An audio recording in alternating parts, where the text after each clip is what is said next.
berisi air. Lalu setelah mencapai titik jenuhnya, air tersebut akan turun ke bumi dalam bentuk hujan. Itu disebut dengan presipitasi. Setelah itu, air hujan yang turun ke bumi, dia diserap oleh tanah yang disebut dengan infiltrasi. Terus ada juga sebagian air yang tidak diserap oleh tanah, dia akan mengalir lagi ke dalam lautan, sungai atau danau. Jadi disebut dengan perputaran siklus air, di mana air tersebut awalnya adalah air, terus dia berubah menjadi berbagai bentuk benda, dan akhirnya akan menjadi kembali air lagi. Oke. Agar anak-anak ini lebih paham lagi tentang terbayang gitu bagaimana tahapan-tahapan siklus airnya, itu ada sebuah video animasi. Nanti anak-anak disimak. Setelah videonya selesai, ibu akan bertanya satu persatu ke kalian. Oke? Ibu. Nah, ibu ada video tentang tahapan siklus air. Anak ibu simak ya. Oke, ibu. Teman-teman, pernahkah kalian berpikir dari mana asal hujan? Yuk, kita belajar bersama tentang siklus air. Panas matahari membuat air di laut, sungai, dan danau menguap. Proses ini disebut evaporasi. Uap air naik ke langit, lalu mendidih dan berubah menjadi awan. Proses ini disebut kondensasi. Jika awan sudah penuh dengan air akan turun sebagai hujan. Inilah yang disebut presipitasi. Air hujan yang jatuh ke bumi akan meresap ke dalam tanah atau mengalir ke sungai dan kembali ke laut. Itulah siklus air yang terus berputar tanpa henti. Jangan lupa untuk menjaga air tetap bersih ya. Oke. Sampai itu, teman-teman. Apakah anak-anak ibu sudah paham tentang bagaimana siklus air? Sudah terbayang gitu dalam pikirannya? Sudah, Bu. Nah. Oke, sesuai dengan kesepakatan tadi, ibu akan bertanya satu-satu kepada kalian.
Kedua ya Salsa, ya namanya kerja kelompok.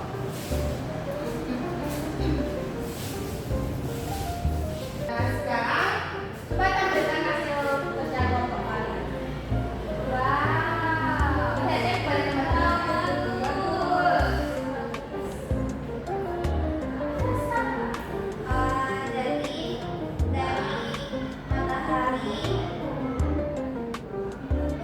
Matahari menyebabkan airnya jadi menguap, terus jadi awan.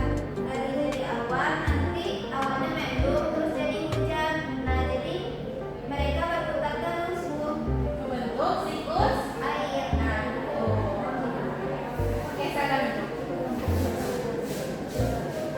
sekarang kelompok dua apakah sudah paham? Sudah dong. Apakah hasil kelompoknya sama dengan Oke. Nah sekarang Ibu ada soal evaluasi pembelajaran untuk kalian. Jadi kali di sini Ibu ada soal satu, kalian mengerjakannya secara bersama-sama. Oke? Oke, Bu. Nah, kalian mengerjakannya bersama-sama. Di sini ada 5 soal. Kalian mengerjakan Ibu kasih waktu sekitar 3 menit. Oke? Oke, Bu. Oh, iya.